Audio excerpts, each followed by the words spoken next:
Hello and welcome back to the Championship Lowdown podcast. I am joined again with Ollie, as always. Welcome back, Ollie. Thank you for having me. Good to be here. And we are back for another review episode of the Championship action from game week 15 now we're on, which is a bit mental to say already, 15 games into this season. But we will leave no time and we'll start off straight to you here, Ollie, because we're going straight into it. Hull City 3, Portsmouth 2. Probably more exciting and intense than you would have liked it to be going into the game. But nonetheless, you come away with 3 points. It was Destan, Joseph and Gelhardt who get the goals, which cancels out a Terry Devlin brace in the first half for Portsmouth. Overall, I mean, as much as it was a bit closer than you would have liked to think, 3 goals and a win, it's not the... So certainly can't complain too much with that. No, I'd have taken the win, definitely. Portsmouth played some decent stuff during the game, but I thought overall we bossed the game. Sort of the control in midfield coming from Hatzimetovic, I thought he had a good game in centre midfield, apart from giving the ball away early on, getting caught off guard a couple of times, just trying to run the ball out. I think sometimes he thinks he's got a little bit too much time in this league, but I think when you're signing players from divisions such as the Turkish league, and no disrespect to those leagues, but in the Championship you just don't get that time. I think he's adapting. Well. He's certainly sort of making a name for himself in that centre midfield for us. But for me, our standout players this weekend, again, Charlie Hughes was outstanding, but Joe Gelhardt, absolutely outstanding. The ball they took from Hughes for the winning goal, to bring it down and to just dink it over the keeper. Such composure late into the game, and he's really put his hand up since McBurney's been out. I thought we were outstanding. Yeah, I mean, as you said, with McBurney being out, you sort of posed the question at the time, where are the goals going to come from? Because it was very much one-way street with Ollie McBurney getting the goals. But as you said, your front 3 in this game was obviously Joseph Gelhardt and Destan, and they all come out with goals. Gelhardt gets an assist as well. So you can't really argue with it. They're stepping up in need. Another 3 goals now added onto your tally of what's been a very successful run of goal-scoring form at the minute, even with McBurney currently sidelined through injury. So it's very impressive to see how in 5th, I think, as you said, even you probably would have been like absolutely lost if we said to you 15 games in, you'll be 5th in the Championship with the sort of predictions we were given at the start of the year. But no, I think if you'd have offered me that, going into the second international break, that we'd be 5th in the league with his second highest goal scored in the division. Not only would I have laughed in your face, I would have snapped your hands off for that. But no, like you say, I mean, McBurney being out was a worry for me, because I didn't realise sort of how lacking in depth we might have been. But the way that we've played, and fair play to Jurkovic for switching the style up a little bit, and Kyle Joseph coming in off that flank has got so much energy, even in the 99th minute, charging the goalkeeper down after he'd been on the pitch for 99 minutes. And it just goes to show the character that Jurkovic has got this team playing with, and they're just playing for each other. And like you say, when McBurney got that injury, he was meant to be out for a couple of games, and I think he's been out for 5 now, so he's 5 or 6 even. So he's been out for a while. But like I say, these players who have come in to cover for him, Destan at the weekend on the end of a really, really well-worked team goal, I thought was incredible. Really good football from us. And like you say, Jurkovic is just playing this style of football where we like to entertain, we're open, we're fast with the ball, we're knocking it around, 1-2 touch passing and creating that space. I granted, we do leave ourselves open at times, and that could be a downfall going later into the season. But Balumi came back at the weekend. All right, he didn't get onto the pitch, but I don't suppose he really needed to. And he's promising for us, really, because obviously coming back after the international break, we're hoping to have Balumi back to nearing full fitness. I'd like to see Liam Miller coming back again, maybe a couple of weeks after the international break, and try not to rush him back if we get that chance to. And obviously McBurney coming back again, so he's looking good, and it's looking promising for the Tigers. And to be sat there in 5th, like I say, if you'd have offered me that at the start of the season, when we were all predicting 21st, 22nd, 23rd, and we are there on merit, and we've scored goals, and we look dangerous. So let's see how far we can take it. It's nice to see that at least one fan of a team on this podcast is happier sometimes. But Yeah, I mean, especially Carl Joseph, it surprises me at the level he's managing to play at, because obviously he was at Swansea a few years ago and we never really thought he would amount to much, especially not in this division anyway, but he's been very, very good this season, I thought.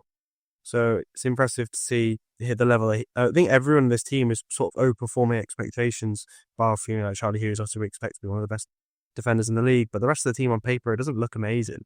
So, it's definitely, I'd say it's definitely overperforming what it is, and that's very impressive. And you can only give it down to the manager and the players for getting the best out of each other throughout the whole process. And yeah, fifth in the league, so you'd absolutely take that. Moving into the break, as far as Portsmouth goes, is it's very nearly again for Portsmouth. Plays a very bad run of form they're on at the minute. So I think question marks have to be flown John Mousinho's way now for what the last 5 games have ended in defeat. They now sit 20th in the league. Obviously, that 4-point gap to the relegation zone with Sheffield United, maybe picking up wins, and now Norwich with a new manager. You have to think they're going to turn that form around soon. So definitely some pressure on Portsmouth as we move later down this season. Next up, we will go to Middlesbrough and Birmingham. A 2-1 win for Borough, thanks to Dale Fry and Hayden Hackney goals, cancelling out a Damari Gray first half goal. I mean, Borough retake second in the league after what happened elsewhere, which we'll get into in a bit. But Borough back up to second, and a huge, huge win against the Birmingham team, who won absolute fire, Ollie, winning their last 2 games by 4-0. They limit them to 1 goal, and more importantly, get 3 points at home against a very, very good side. I think that Middlesbrough have done a great job here. I think looking at the highlights of this game earlier on, it's Birmingham really put pressure on these guys. And to be fair to Middlesbrough, I don't think a lot of people would have predicted this result, because they'd been on a little bit of a spell where they were kind of falling away a little bit, and a lot of people maybe thought they'd been sussed out, especially with the Rob Edwards, the uncertainty surrounding Rob Edwards, and obviously we know now that he's gone. So massive credit to Middlesbrough for putting in this performance, and even in the adversity of conceding the goal to Damari Gray to equalise. But to come back and to turn it round, and to get that Riverside crowd jumping up and down again, to get this win against the side who you rightly say were on the up in Birmingham, I think it's a massive, massive win for Middlesbrough. This, and they've comfortably sat themselves back in those top 2 positions after the weekend. Obviously, Coventry beating Stoke, but sat in second after the second international break. Again, we'll go back to what we said about Hull City. If you'd offered that to a Middlesbrough fan, they might well have laughed at you. So yeah, cracking start to the season for Borough going into the international break. I think they'll be delighted with that. I think the big emphasis for me on this win is they did it without Rob Edwards. Obviously, the whole saga going on at the minute, it looks like he is going to make the move to Wolves in the next coming days. I think it was more or less confirmed by some journalists within the weekend that he is done and will leave. But they come out, with all the things that have gone on in the week, with all the uncertainty around Edwards, they say that Edwards isn't going to take charge of the game due to everything going on. You bring in the interims, believe, who I don't even know the interim was, Adrian, I'm going to try and pronounce second name. Just, very uncertain times, and they come through it with a huge win against an unbelievably on-form Birmingham side. I think, as you see with Borough, they just keep winning when, every time they lose the hockey, now they'll fall off, or now they'll drop down a bit, and then they come back with this. And I think, as you said, it's an important win, but I think even so, with what's going on, to prove that they don't necessarily need Rob Edwards to be successful, is a huge, huge statement to both the league and to Rob Edwards to say, well, if you're going to go, then okay, we'll be fine without you. And I think I said it before, but I think the only person who loses from that entire thing is Rob Edwards, because Wolves get a new manager. Borough don't really need him, and Rob Edwards will likely not make it to the end of the season with a Wolves team that's going to be struggling in a relegation zone. I feel like they're going to get very chop-changey if he can't turn the ship around there. So I think for Borough, it's a huge statement, of intent that they're here to compete this year, no matter who's at the helm. And, they've got so many brilliant players in this team. I think I said at the start of the season, but it's one of them teams which has so much quality and they never quite hit the heavy heights, a bit like Stoke. And it's nice to see them 2 teams sort of put it together this season so far and be in that second and third positions. But as far as Birmingham goes, it's a very disappointing result for them. Obviously, coming off what was a very, very big sort of patch of results for them, back-to-back 4-0 victories against Pompey and Millwall to then lose again. It's sort of like, maybe it was just a couple of results. Maybe they're not quite the team that we thought they'd be still. Obviously, after the 4-0, you think, okay, this might be a proper team here. But, still 11th, so there's still some work to be done for Birmingham. But as far as Borough go, as I said, it's a big statement to show that maybe they'll be fine without Rob Edwards. Yeah, I think so. I think the Rob Edwards thing, I mentioned it on the pod last week. It didn't really make sense to me, and it still doesn't make sense to me because, like you've just alluded to, Wolves aren't going it. Wolves are going one way, and that's down.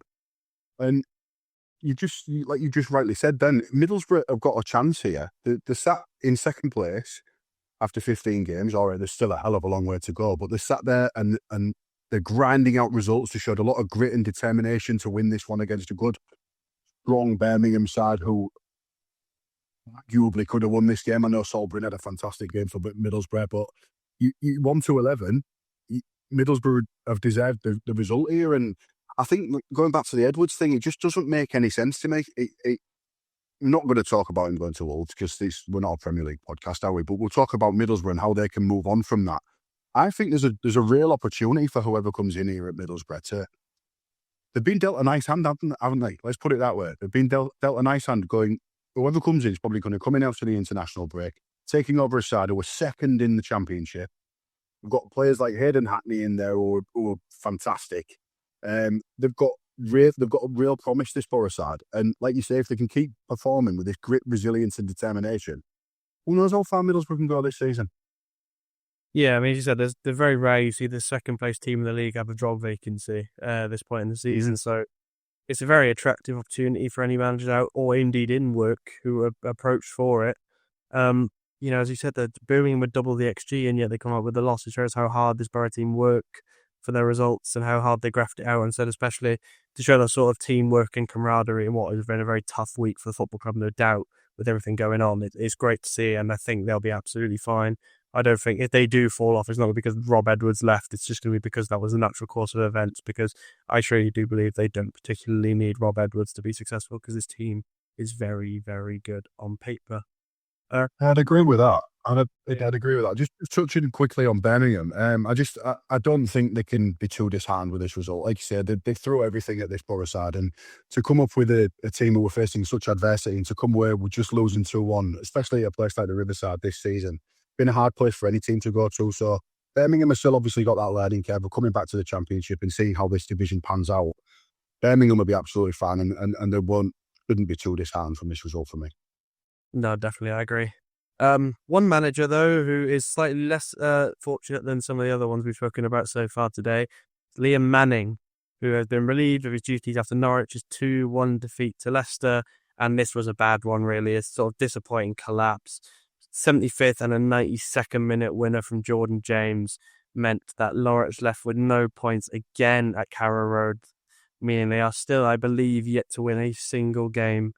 They got 0 points at Carrow Road after 7 matches. It looked like they were going to get at least one until Jordan James comes away and steals the points for the Foxes. But Liam Manning was relieved of his duties at the end of this game.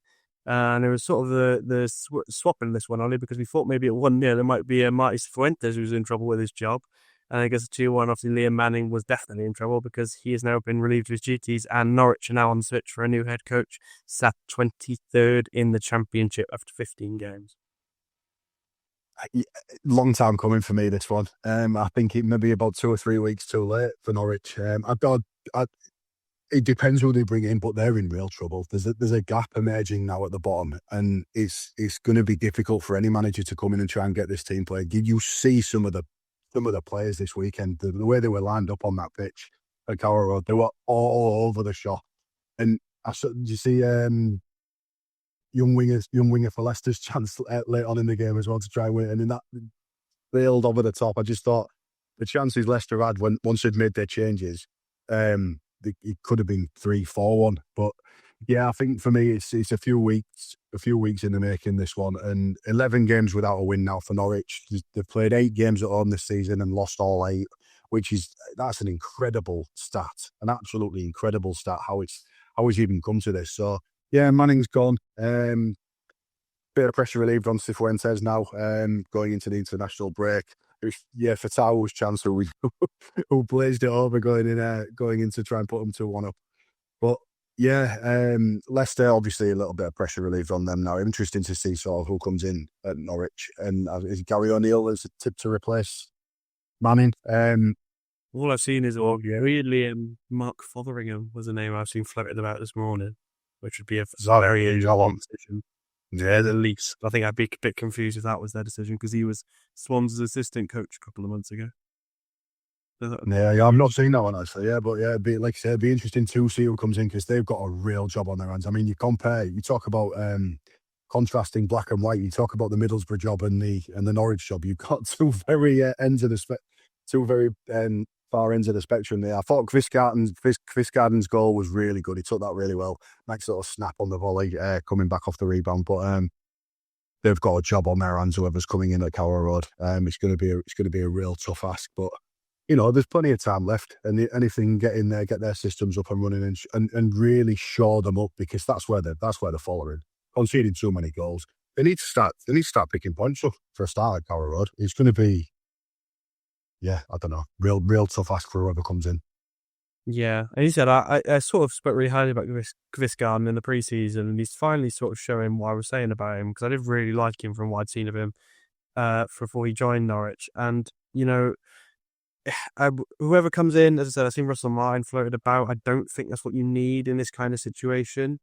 I think for now it's sort of just a rescue job at this stage. I know the gap's only a couple of points, but you run the risk of bringing in someone like Russell Martin where his system takes a long time to implement. They don't have a long time to keep losing games before a turnaround. I get the parallels, obviously, a Norwich player. Obviously, technically, you'd assume would be a fan favourite. Work with someone like Harry Darling, for example, worked with him at Swansea and MK Dons.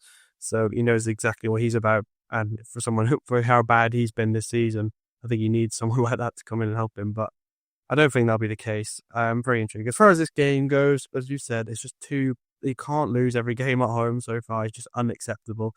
Absolutely ridiculous. You lose a couple of games at home and you say it's unacceptable. You lose every game at home and it's just beyond a joke. I'd say Leicester deserve the win. I think Norwich were very lucky to be ahead in the first place, really. If you look at all the stats and anything that happened in this game, they were very fortunate to be in a position that they were. But yeah, as far as Leicester goes, as we sort of say that the international break is where the make or break for any manager under pressure are. If you survive the break, then you're probably going to be in the job till at least Christmas. So I think for Cifuentes now, he's at least going to stay till Christmas, unless obviously they lose like 3-4 games in a row, in which case he might leave. But it looks like he should survive the break now. But yeah, I really don't know who the Norwich decide to bring in. As I said, it depends where you look at it. Do you look at it as a long-term process, in which case, Russell Martin isn't the worst idea, or do you see it as this season just needs to be saved and not get relegated and, 100% guarantee that? So you go for a more defensive-minded manager where you shut up shop a bit, get some results, and just keep you away from that danger. So I'll be intrigued to see where they go with that one, Ollie, with which side of the sort of, as you said, which end of the spectrum do you think they'll look for in a new manager? I think if I was a Norwich fan and looking at how they've performed so far this season, I'd be looking at option 2. They really need to start making themselves hard to beat because they're going to find themselves in some real bother if they don't change that soon. They need to start scoring up at the back, making it difficult to score against them. And that's just not happened so far this season, especially at home. It needs to change soon. I mean, the first game back after the international break, they're going to be up against Birmingham away.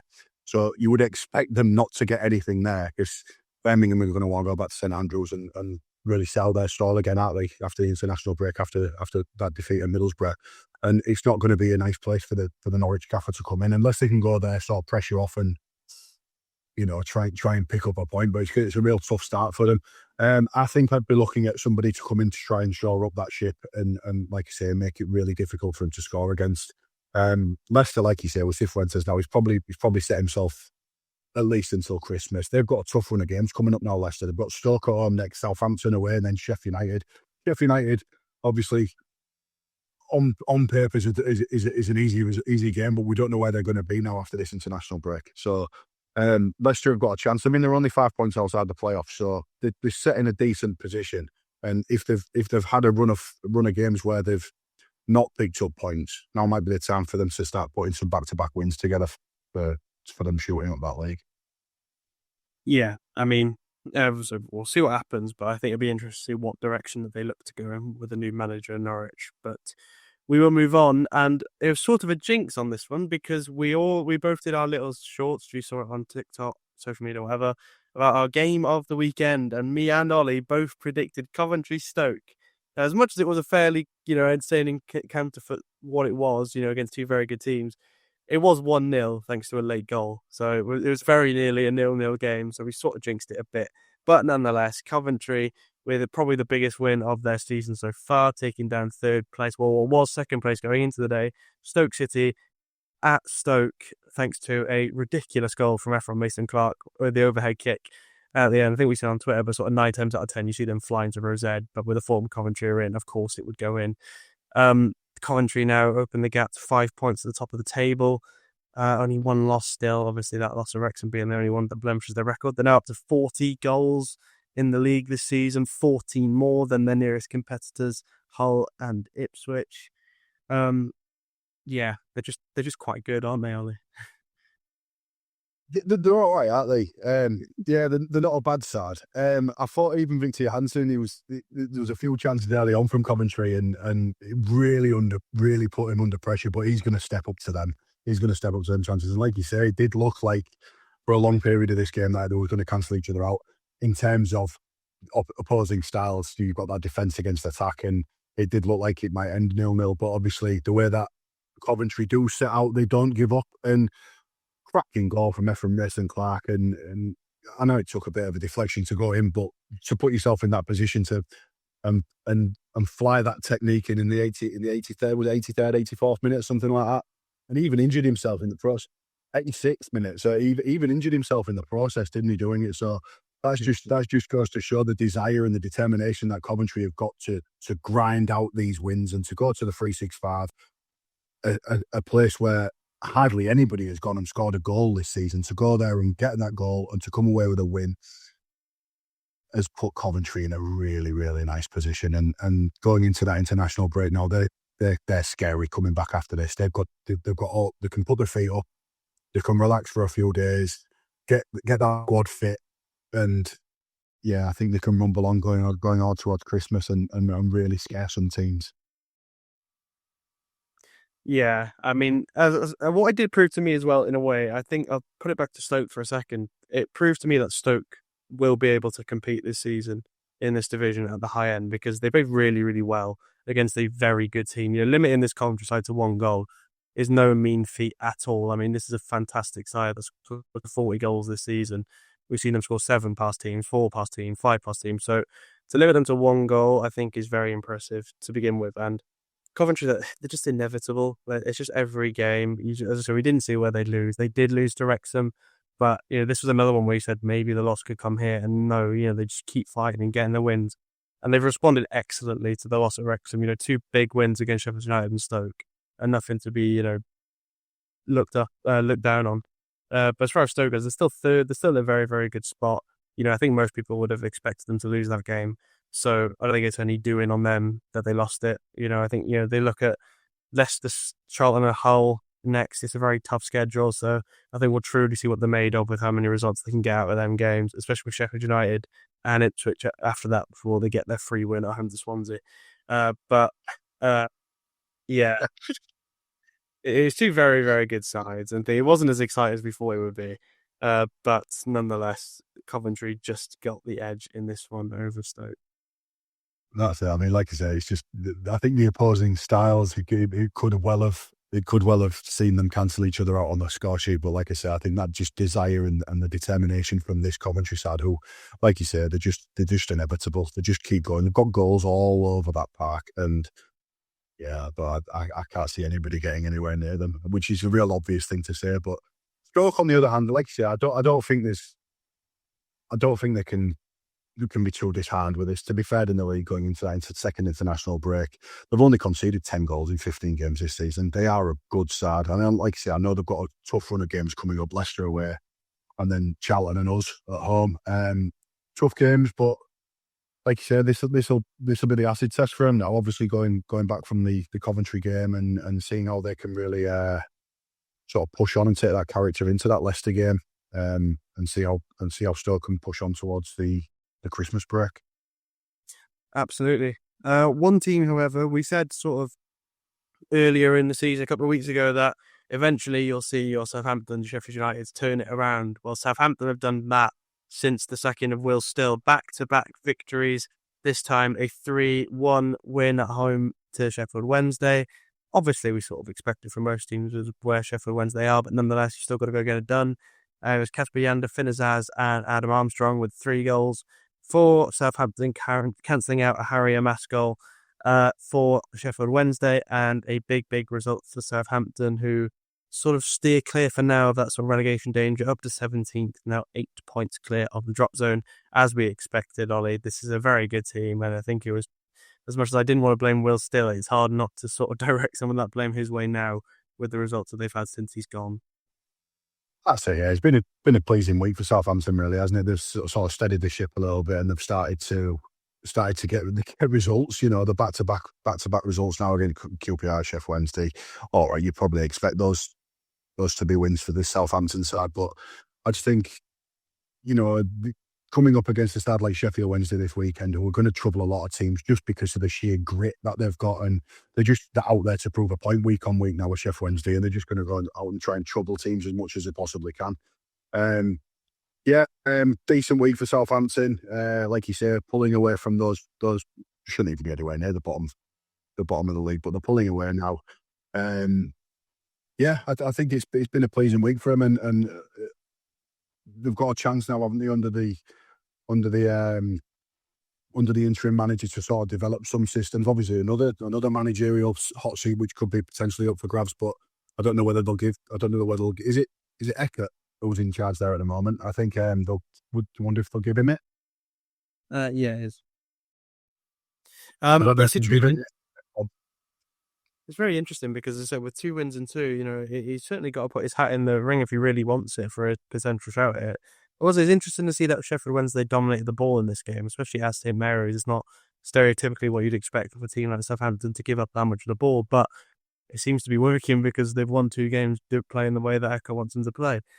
They just needed a fresh start. They needed a reset. And I think now going in with 2 wins going into the international break is perfect for the new candidate to sort of see it as more of a project rather than a relegation takeaway, like, you know, a bit like more like a Norwich situation where it's a bit more of a crisis. This one's a bit safer now.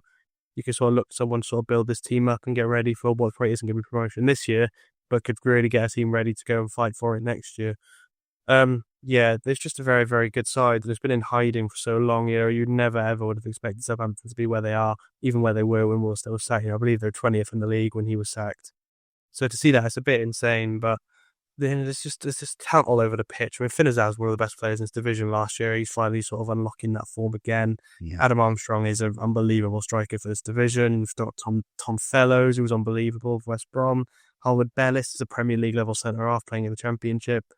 You know, there's just talent everywhere. And I think this has to be the turnaround for Southampton now, where they finally make it all click. Because at the end of the day, as I said, this isn't a team that can afford and should be fighting anywhere near the bottom of the table. This is a team that should be fighting for the title, arguably, at least promotion in the playoffs. So who they going to get now, I don't know. I think they'll do it over the break. It makes sense. You know, you have a 2-week break now to sort of get a man in. I can't see them giving it to Eckert. I think they'll be a bit more ambitious than employing an interim, as we've seen with certain clubs, which I'll get onto next. Employing the interim doesn't always work. But yeah, they were even looking at Lampard at one point, wasn't it? Somebody mentioned that Lampard they were trying to tout Lampard. I mean, that'd be a statement. But I can't see Lampard leaving Coventry for 1 second. But just looking at, thought you would, yeah. And just looking at Southampton in the league table, right? They're 17th, but they are only 7 points outside the playoffs. And who knows that we all know what the Championship's like, and you can have teams who are bottom after 15 games and come up and get playoffs. So with the quality that Southampton have bought, yeah, exactly. Not Forest. You know, you were all down there. And the quality that this Southampton side have got in their ranks, with the right man at the helm, who knows what could happen. We'll have to bookmark this and come back to it later in the season. Got to see what happens now, depending on who comes in at Southampton. But currently set on 18 points, 7 points outside the playoffs. Who knows? Who knows what could happen? I don't hate the shout at all. I really don't. We've seen this so many times with teams that start badly, that have the quality, they took the wrong manager, they bring the right one in, and they fly up the league. Forest, as you said, for an example. And you'll see teams doing the opposite, like Reading, who were top of the league after 13 games, ended up getting relegated in the same season. So very much anything can change in this division. But yeah, they just need to find the right manager. They've got to get this appointment right. I think there's huge pressure on the board at Southampton to get this right, because I believe if you look at the managers they've employed since, I believe it was Nathan Jones, if you go back to Nathan Jones, only Russell Martin's won more than 2 matches as a manager of Southampton. Yeah, that's incredible, isn't it? It's an absolutely incredible statistic. So it's a ridiculous statistic to have, to say that he'd been that poor for that long. So this interim's won the same amount of games as their second most successful manager in the last 5 years, which is ridiculous. But yeah, it's a very good side, and I think they'll push on now, and they'll sort of become that team that we expected at the start of the year. We said, when's it going to click? When's it going to click? I think under a new manager, this is going to be the time where it clicks in I suppose the one thing to say as well for Southampton is now's probably a nice time to employ that gaffer. So whoever's coming in at Southampton on the back of two wins, back-to-back wins, going into international break, could be a good time to employ the manager now to really set themselves up for the push. Yeah, definitely. I agree. I think it's perfect time for them to make that decision and bring someone new in. Speaking of a club that needs to bring a new manager in, Swansea City versus Ipswich. 4-1 loss for Swansea. Ipswich just completely tore us apart. At the seams, there was a point where, we get the equaliser and you think, okay, maybe Franco again with another great finish to bring us level in this one. Cameron Birchrever then scores 2 own goals.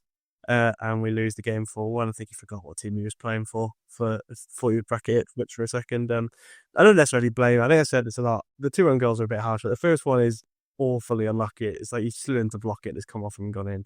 The second one's going in whether he touches it or not, because it's either going to hit him and go in or it's going in off the last man. So wasn't too fussed about the own goals, if I'm being brutally honest, because they were going in anyway.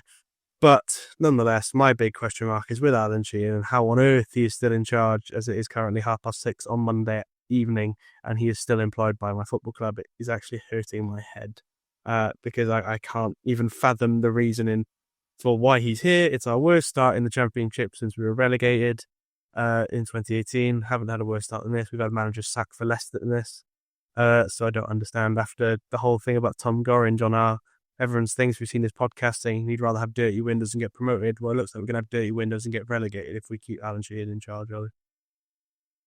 Yeah, you're all over the place, aren't you? I watched the extended highlights of your game earlier on, and a couple of decent saves from the Ipswich keeper and early on in the game and that. But I don't even want to call it attack from Ipswich really, because it was so basic, the football that they were playing, just to break Swansea down. We were talking about your back four before the podcast, before we started recording, didn't we? And how the quality in that team and the quality in that back four is a decent standard at this level. It's just what you've got in charge at the moment just seems to have them playing as if they're a bunch of strangers. There was no structure, no organisation whatsoever, and Ipswich just walked through. They just made it easy. Yeah, I mean, you're looking down the barrel a little bit now. I'm tending to agree with you that I think that Swansea do need a change. They need to go back to basics for a start. They're another team, a little bit obviously higher up than what Norwich are at the moment, but they need somebody to come in and really take it back to basics, make it hard for you to beat. You can hit teams on the break, and you've got the quality to play football in that Swansea team, so I don't think you'll go down. But something needs to change, and something needs to change pretty quickly down there. I mean, there's so much associated with this football club, but the one thing that we never sort of lost since Roberto Martinez became our manager was our identity and how we play football. And we sort of made that way of football famous, especially in the lower divisions. We were one of the first teams to ever try the sort of high possession, quick attacking football. And it's just been lost at the club with the last few appointments. Like Luke Williams sort of brought it back in a way, and you see it when he's at Peterborough now. Obviously, it is there. It was just maybe out of his depth a bit in the Championship. And Michael Duff was horrendous. Alan Sheehan's football is horrendous. And I think the main point to take away from Sheehan is you don't know what we're trying to do, because we're not good defensively. So it's not like we're defending hard to beat hit teams on the counter, because we're not. We've conceded quite a few goals from very little chances. We're not an attacking team either. As much as he hails himself as an attacking coach, we are bottom in the league in big chances. And I believe we're 9 away from the next closest team to us, which is Sheffield Wednesday, who currently sit on minus points. And we're also bottom of the league in expected goals. So it's just ridiculous how this standard is accepted at this football club. I think, as I said, he's going to stay. I think as this only it could even happen during this recording. I very much doubt it. But unless he's gone by the end of this evening, I think that'll be him staying till at least past the international break. And it's just going to create a toxic environment. The away end at Bristol City is going to be horrendous after the break. It's going to be toxic. No one wants him here.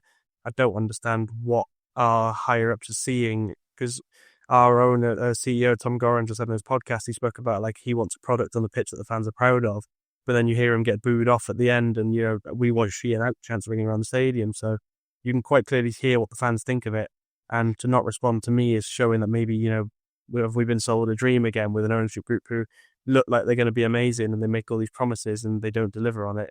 It's quite scary for the situation that we are in and how bad this could get for a season that's going to likely be wasted with a team that we spent 15-20 million pounds on and has immense amount of quality in it.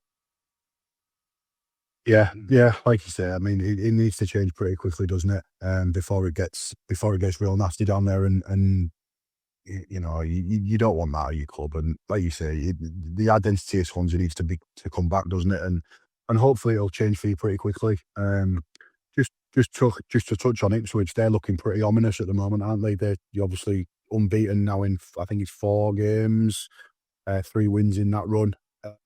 Sat comfortably in 7th at the moment, going into that international break, and then games against Wrexham and Hull City after that break. I think Ipswich are looking pretty ominous, actually. One to keep an eye on as well. Yeah, I won't even discredit Ipswich. They were very, very good. In parts, I think they weren't as good as they weren't a 4-1 win sort of good. I think obviously we gifted a lot of that to them, but they showed signs. Jack Hart was excellent, I thought. Probably the standout player as well. Christian Walton as well, fair play. That save in the second half to keep it 1-1. Unbelievable save. One of the best I've seen this season. So fair play to him. I think, they were defensively sound. They sort of just nullified us. Not saying that's very difficult, but, they did what they needed to do to get the win and they come out with it. 4 goals is 4 goals. You can't argue against that. Just negative times for us Swansea fans where, we really have to see a change soon, because otherwise it could get very, very messy at this football club very quickly. And that's not what me or any of our fans certainly want to see moving forward. We'll have a little run. And I want to see you with a smile on your face as well, James. I want to see you with a smile on your face and enjoying football, enjoying doing these podcasts. I don't remember the last time I enjoyed football at Swansea, mate. I'll be brutally honest. But probably Russell Marty when we beat Cardiff 3-2 was the last time I enjoyed football. And that's really saying something, because we weren't particularly amazing under him either. But we'll have a little run through of the other results from this weekend. So we'll start off with Watford versus Bristol City. A 1-1 draw in Hertfordshire, thanks to Scott Twine goal cancelling out an early mock Bolligon with a free kick from Scott Twine, shot Corra. You sort of see every time he stepped over one, he's expecting to at least get it on target, and this one do result in a goal. But there's again 2 pretty good teams at the minute on form, and they cancel each other out. We see it quite a lot, Ollie. Yeah, good game this. I watched this game on Friday, and it was an enjoyable match. I thought Imran Loza was fantastic again for Watford, but he's been a real star for them this season, hasn't he? But when he played against Hull City earlier in the season, he just dominates that midfield. He's so creative, and he's a bit of a dynamo. Really enjoyed watching him play. And like you say, Scott Twine, as soon as he steps over that ball, anywhere from 18 to 25 yards, you're going to be worrying that goalkeeper. 2 decent sides this season, and Watford really sort of strange one to call. You never really know what you're going to get with them. I mean, you look at the fixtures this season, played 15, won 5, drawn 5, lost 5. It tells you a story, doesn't it?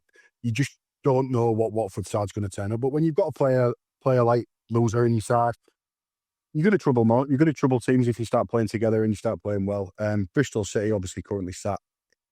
Where are they in the league? Are they 7th? 8th?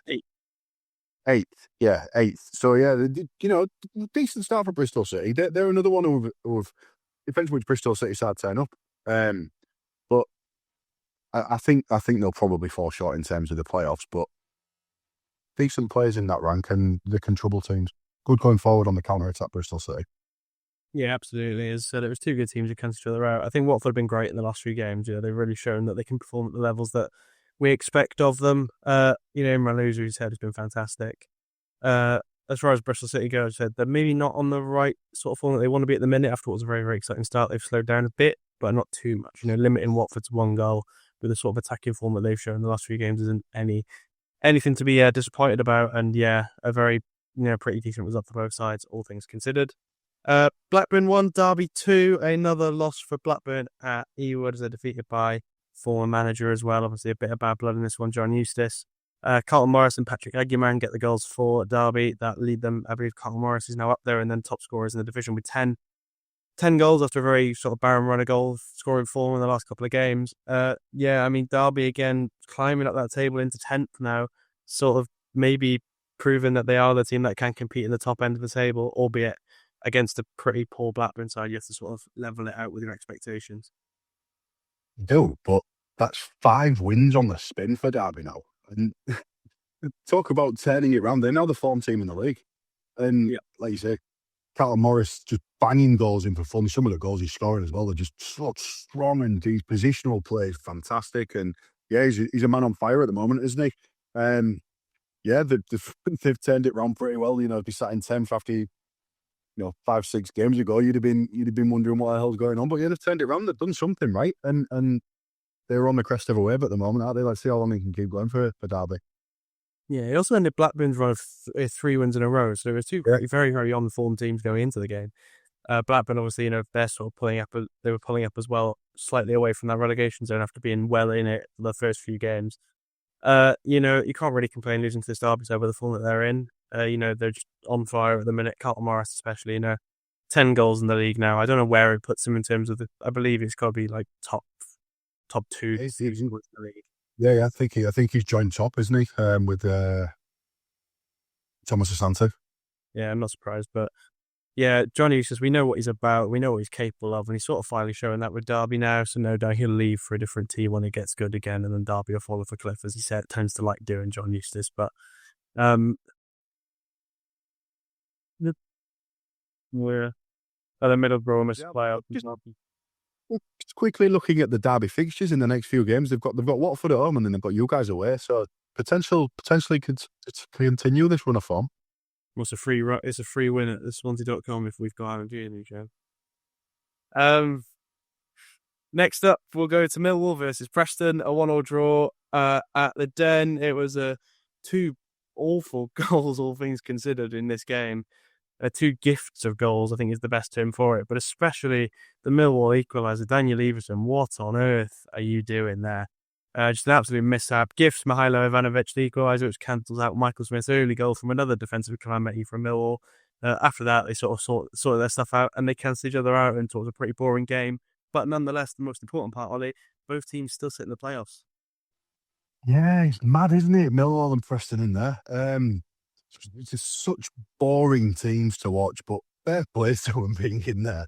I think before the game, I think in the preview pod earlier last week, it was just, I think I said 1-1 or 0-0 maybe, or something like that. It was just one of those typical Championship cancel each other out type of games, and it lived up to all expectations, to be fair. So yeah, just not much really to add to that. Yeah, just very much what we expected. 2 teams cancel each other out. 2 very defensive teams cancel each other out, and it's not really to anyone's surprise, as they both, sort of mutually benefit and both stick around in the top 6 for now. Another sort of boring game, which is why it's not been mentioned at all, and I probably won't be mentioned for much more than a minute right now. Sheffield United 0, QPR 0. A valuable point for Sheffield United at Bramall Lane, which keeps their sort of, ends that sort of run of 3 losses in a row. They finally get a point on the board to sort of end that horrible run. QPR as well weren't in the best of form.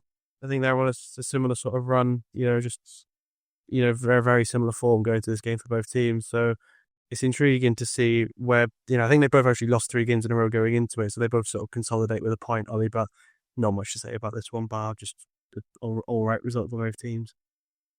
Yeah, I think so. But Sheffield United need to start doing something pretty quickly, because there is a gap there, isn't there, from that bottom 3? There is a 3-point gap, and with goal difference, it's looking like 4. So Sheffield United really need to start doing something pretty quickly to try and get away from that fight they're in, because they are in a fight here. And Wilder's got a massive job on his hands, and he needs to start doing something pretty got with the quality that he's got in this team. This international break is make or break for Sheffield United. Yeah, they've got to do something pretty quick going in, because the first game back is, lo and behold, nice little cheeky Steel City derby. So we'll see what happens there. At Hillsborough as well, no less, which is going to be absolutely bouncing. So can you imagine if Sheff Wednesday get a result there? Imagine if Sheff Wednesday beat Sheffield United. That would be huge, yeah. Because it doesn't really affect Wednesday's outcome, but Sheffield United, it could be massively different. So I think they'll see that as pressure on Sheffield Wednesday there, is there? Nothing. But yeah, what I will say is the year is 2025 and Ben Hamer is still getting stints as a first choice goalkeeper of the Championship and was actually very good at this game. So seems to turn up for his 1 or 2 games a year and then disappears again. I remember him at Swansea. He was actually quite serviceable in the time he was in goal for us for a couple of games. But we'll move on. West Brom finally get a win on the board after a terrible run of form. They beat Oxford 2-1 at home. It was an own goal, so they only actually scored one of the goals. It was Lee with the own goal for the first one. But Hegerberg gets the second goal, which is enough to cancel out Will Lankshire's goal to give them a much, much needed win, Ollie, after a very, very difficult run of form, season all the way down in 14th. But Oxford, the pressure's on with teams creeping up towards them now. As they just obviously touched upon Sheffield United there with only 3 points behind, 4 probably on goal difference. But yeah, West Brom, they needed that. They've needed to really alleviate some of that pressure on, because Ryan Mason was starting to build. It was starting to build on Mason. And I think that they'll be happy with that result, obviously, especially going behind as well in that game. So yeah, it'll be another team that probably could do with the international break, albeit on the back of a win this one for these guys. But, you know, West Brom dominated this game. Looking in the first half, I think they had something like 15 chances in that first half, so more than where it is in the end. But yeah, I think a good chance to sort of sit down, reevaluate how they're playing, get some systems up and running from Mason, and to really get their heads down and start working towards pushing themselves up the way, because they should be fairer up than 14. Yeah, he needed it, didn't he? Very, very badly with the way that the form's been going for them at the minute. But yeah, so they get the win and much, they had to win that game, I think. Otherwise, there's big pressure that starts to form on Ryan Mason. Also benefits the teams at the bottom of the league, because obviously Oxford stay in touch with that bottom 3 for now. But yeah, just a very good win for West Brom, albeit, they made hard work of it, but they get it, and that's all that matters. You just needed 3 points in that situation, no matter what the performance or anything, you just had to win. So they do get that win and get over their sort of slump of results. Charlton dropped to 1 win in 4 games and a bit of disconnect from the top 6 for the first time in a while, as they are defeated in our final game of the weekend by Wrexham, thanks to a Josh Windass late penalty to seal the 3 points for Wrexham, who are on absolute, very, very decent run of form at the minute now. That's 2 wins at the last 3, including taking down the unbeaten league leaders at the time, Coventry. So Wrexham, sort of finally building that form up that we've expected maybe from this sort of squad, especially with the signings they made in the summer, to sort of finally start clicking and building. They are doing that. But Charlton, struggling a bit, Ollie, after what's been, it was a very positive start, but, 1 win in the last 4, you have to sort of say, okay, maybe they're sort of looking more like the Charlton that we expected going into the season. Yeah, I mean, I think we touched upon it not too long ago, just after they played us. They quite impressed me, Charlton, with the way they played. I thought they did a decent job. But then, obviously, Did they come to your place, or did you go to their place? And you said they were really, really poor. Yeah, we went to the Valley and they're terrible. I thought, but we were very, very unfortunate not to win. And with the form that we're in, if you're fortunate to beat us, then you've got some issues, because we are terrible. Yeah, and like I said, obviously they've just not clicked again since then. So, but Wrexham, fair play to them. They're starting to make the racecourse ground a little bit of a fortress, and that's exactly what they need to do. Wrexham, and they're starting to really find their feet now at this level. Tough game coming back after the international break. They've got Ipswich away, so yeah, we'll see how they cope against the sort of resurgent Ipswich side, who are really looking decent at the moment. Yeah, obviously Charlton facing Southampton, Stoke, and Coventry after the break in a row is pretty brutal. That's not the run of. You don't want to bring all 4 of the games. You don't want to bring 1 win into 4 into that run of games after the break, and you'd be staring at that thinking, bloody hell. Especially with Stoke and Coventry both being away from home. I mean, it doesn't. Yeah, that's a tough run. That's a horrible run of games for Charlton, I should say. But for Wrexham, obviously, as you said, they get Ipswich, Bristol City, and Blackburn. So again, not exactly a walk in the park either. So both teams, once we get to the international break, I think, bloody hell, right, we've got to play really well if we're going to get anything out of them sort of games, to keep or especially Wrexham, to keep their sort of better run of form now, building up through the rest of the season. But that is all we have for you this week. So as always, it's the international break, so we should have a special video for you coming during the week. So you'll see that on our YouTube in a few days probably. But thank you very much to Ollie for joining me as always, and we will see you all after the international break.